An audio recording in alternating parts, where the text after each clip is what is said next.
Episode की starting में हमें दिखाया जाता है सबसे पहले रियू और जैन को। इनका ये पास्ट का फ्लैशबैक चल रहा होता है, पास्ट की लाइफ का। तो यहाँ पे क्या होता है, जब जैन को रियू मिला था तो वो काफ़ी ज़्यादा खुश हो गया था। वो कहता था कि अब हम दोनों ना साथ में एक टीम बनकर खेलेंगे। क्योंकि कैप्टन उस वक्त कौन था मुझे नहीं पता, लेकिन जब ये अपना हाई स्कूल में होते हैं तो लेकिन उसके बाद में अचानक से क्या हुआ था कि रियू इसको छोड़ के चला गया था। तो हमें पहले का टाइम दिखाया जा रहा होता है, ये सावर का सीन होता है, मतलब जैसे बाथरूम में नहा रहे होते हैं ये। तो क्या करता है जो रियू होता है ना, वो होता है ना जैसे जैन को साबुन लगाने लगता है। ये ड्रामे कर रहे होते हैं, दोनों एक दूसरे को साबुन लगा रहे होते हैं और मल रहे होते हैं एक दूसरे की बॉडी को। तो तभी इन दोनों के बीच में कुछ अट्रैक्शन सा होता है। तो जैन के लिए जाता है रियू के। तो रियू क्या करता है, पहले तो मतलब साथ देता है इसका, हम कह सकते हैं। लेकिन बाद में इसको अचानक से पता नहीं भगवान जाने से कौन से मिर्गी के दौरे पड़ते हैं, जैन को धक्का दे देता है और वहाँ से चला जाता है। जैन बेचारा रोता ही रहता है। अब प्रेजेंट में सीन शिफ्ट होता है। जब हमने लास्ट एपिसोड में देखा था कि जैन के पास में एटम की कॉल आती है, तो रियू ने उससे पूछा था और जेलस फील किया था कि तुम उससे बात क्यों करते हो। तो जैन ने बोला था क्या हुआ, तुम्हें इतनी खुजली क्यों मचती है, तुम्हें कोई प्रॉब्लम है। तो यहाँ पे बोलता है रियू कि ऐसा है, देखो मैं कुछ भी जेलस फील नहीं करता हूँ। और हम सबको पता है कि जो रियू है उसको जेलस फील होता है, उसको अच्छा नहीं लगता जब जैन के कोई क्लोज आता है, लेकिन अभी वो अपनी फीलिंग्स को बता नहीं पाता है।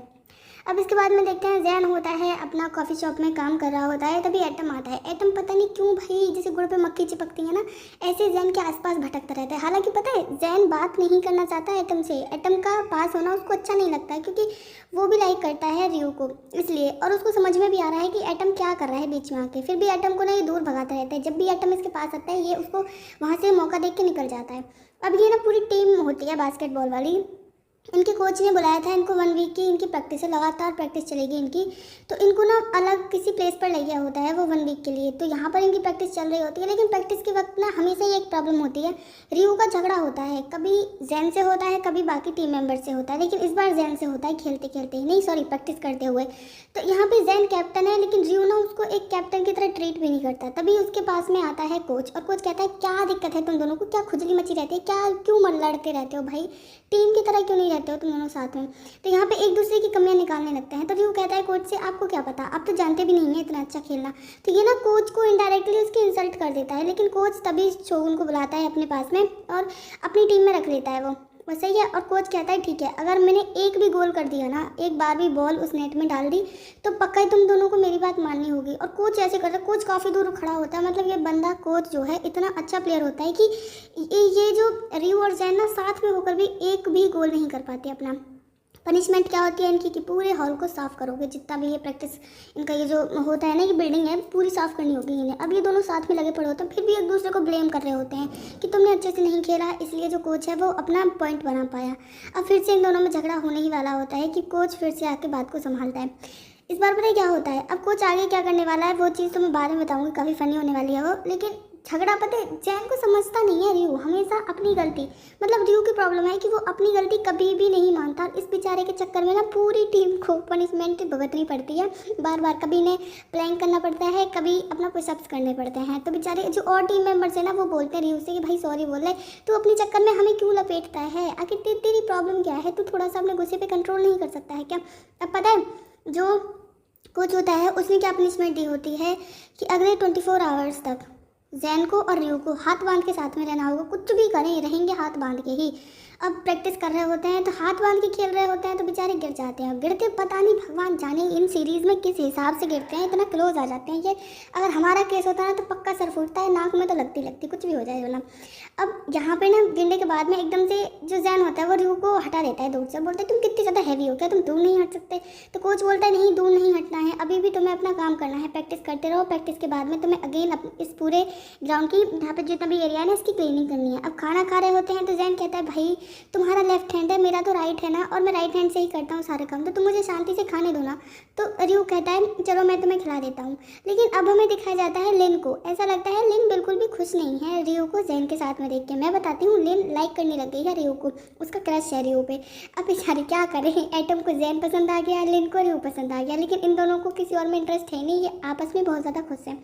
अब इतने में ही एटम की कॉल आती है। तो पता है जैन बोलता है रियू से कि तुम ना जल्दी से पानी फेंक दो मेरे सर पे, जिससे कि इसको लगेगा मैं बहुत ही ज़्यादा हार्ड प्रैक्टिस कर रहा हूँ।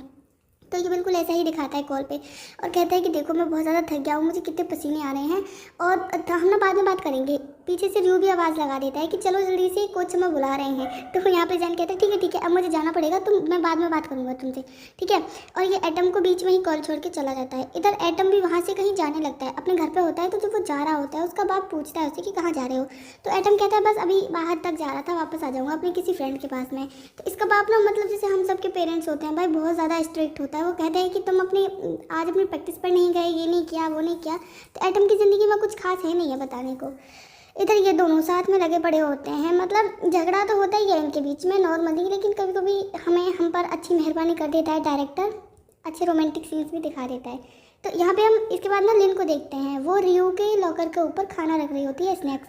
तभी फर्स्ट इसको देख लेता है और पूछता है क्या तुम रियो को लाइक करती हो। तो लिन बोलता है नहीं नहीं मैं नहीं करती हूँ लाइक, और तुम ना प्लीज़ ये बात किसी को बताना मत कि ये स्नैक्स मैंने रखे हैं। तो अब यहाँ पे फर्स्ट जाता है और वो जितने भी मतलब वो स्नैक्स थे ना वो उन सबको रियो को दे देता है। तो रियो उस पर एक नोट लगा होता है, उसको पढ़ता है। उस नोट पर लिखा था कि ये सबसे ज़्यादा हैंडसम लड़के के लिए है। तो जैन बोलता है वो लगता है तुम्हें कोई लाइक करता है, तुम्हारा कोई फ़ैन है कॉलेज में। अब यहाँ पे देखते हैं जो रियो कहता है कि हाँ मैं हूँ ही ज़्यादा, इतना ज़्यादा हैंडसम। इतने में ही जब ये दोनों जा रहे होते हैं तो सामने से एटम आ जाता है। एटम स्नैक्स लेकर आया होता है जैन के लिए। अब रियो को जेलसी होती है। अब पता है जैसे ही एटम कहता है कि मैं यहाँ, मुझे पता था कि तुम यहीं पर हो इसलिए मैं तुमसे मिलने आ गया। तो पता है रियो क्या करता है, इतने में कहता है चलो चलो हमारी प्रैक्टिस का टाइम हो गया, हमें जाना है वरना कोच हमें पनिश करेंगे। अब हम देखते हैं यहाँ पर कोच इनकी प्रैक्टिस के बाद में इनको ना सोने के लिए बोल देता है। अब ऐसे बेचारे सारे लोग ज़मीन पे सो रहे होते हैं। अभी रियो और जैन ने अपनी जो प्रैक्टिस वाले इनके कपड़े होते हैं ना वो भी इन्होंने चेंज नहीं की होती है। तो एक दूसरे को ऐसे हाथ में से एक दूसरे को पहना के फिर नीचे से ऐसे उतार देते हैं पैरों में से। तो ये चले जाते हैं वॉशरूम। अब जैसे ही ये दोनों वॉशरूम जाते हैं तो कुछ इनके राइवल्स आते हैं। ये राइवल्स कौन होते हैं, जो फर्स्ट एपिसोड में लिन ने वीडियो बनाई थी ना कुछ लड़कों की और जिन्हें टीम से बाहर कर दिया था। तो ये मतलब इन लोगों को ना बदला लेना है अब जैन से और रियो से, बाकी सारी टीम से, क्योंकि इनको अब टीम से निकाल दिया, ये नहीं चाहते थे टीम से बाहर जाना। तो ये फाइट होने लगती है, लेकिन रियो से तो फाइट में जीतना लगभग इम्पॉसिबल ही है सबके लिए। तो वो आसानी से इन सबको बहुत पीटता है और बाकी टीम मेंबर्स भी ना सबको मारते हैं। इतने में ही लिन आ जाती है सिक्योरिटी को लेके और कहती है मैंने पुलिस को बुला दिया, पुलिस आती ही होगी यहाँ पे। तो वो जितने भी इनके लोग मतलब वो जो 2-4 लोग होते हैं जो झगड़ा करने आए थे वो चले जाते हैं। अब कोच कहता है तुम सभी लोग झगड़ा कर रहे थे, तुम लोगों ने मुझे बताया भी नहीं। तो जैन कहता है देखो इस टीम का कैप्टन मैं हूँ और मुझे लगता है आज हमने कुछ भी गलत नहीं किया। मेरी पूरी टीम साथ में थी और हमने साथ में ही उन सब लोगों का सामना किया था, ठीक है। तो अब तुम लोग ये नहीं कहोगे, कोच से कहता है कि अब आप एक को रिस्पॉन्सिबल नहीं ठहरा सकते हैं। तो कोच कहता है ठीक है आगे से ध्यान रखना। अब इन लोगों को पनिशमेंट नहीं मिलती तो ये इतनी खुश हो जाते हैं कि मस्त अपना डांस करते हैं और शराब वगैरह पीते हैं। इतनी पी लेते हैं कि सबको होश ही नहीं रहता भाई हम कहाँ पड़े हैं। इधर ये दोनों भी पी के ना ऐसे नशे में हो जाते हैं कि बस कुछ पूछो ही मत। तभी यहाँ पे पता है रियो भी नशे में होता है, तो इसलिए आज इसकी फीलिंग्स बाहर आ रही होती हैं। तो ये कहता है जैन से कि देखो अगर तुम मुझे हेट करना चाहते हो ना तो हेट भी कर सकते हो, लेकिन अब जैसे ये बोलता है ऐसे मतलब बहुत ज़्यादा इमोशनल होके तो जैन इसके क्लोज आने लगता है। मतलब जैन को किस करने की इतनी पड़ी है कि कुछ पूछो मत। अब रियो जैसे इसको किस करता है ना, यहाँ पे इनके किसिंग सीन होता है लेकिन फिर से ऐसे ही छोड़ देता है जैन को। जैन रोने लगता है। जैन बात बात पे इतना रोता है भाई, इतना रोता है कि कुछ पूछो मत। इसकी ज़िंदगी में रोने के अलावा कुछ है नहीं। अब नेक्स्ट डे अब इनकी जो प्रैक्टिस है ना वो कंप्लीट हो गई होती है। तो जो जहाँ स्टेडियम में इनका मैच होने वाला था वहाँ पर ले जाया जाता है और जो उनकी अपोनेंट टीम होती है उसका कैप्टन पता है कौन होता है, एटम। एटम को देख के जो जैन होता है ना वो काफ़ी ज़्यादा शौक होता है कि अब तो मुझे इसके अगेंस्ट खेलना पड़ेगा। कहीं ना कहीं वो मतलब कहते नहीं है कि शौक भी होता है और उसको ये भी होती है कि एटम मेरा फ्रेंड है, अब मैं इसके अगेंस्ट कैसे खेलूँगा। इधर हम फाइनली देखते हैं क्यू और उसके बॉस को। ये क्यों ना इसके साथ में सब कुछ कर लेता है, मतलब ये लव नहीं करता लेकिन फिर भी।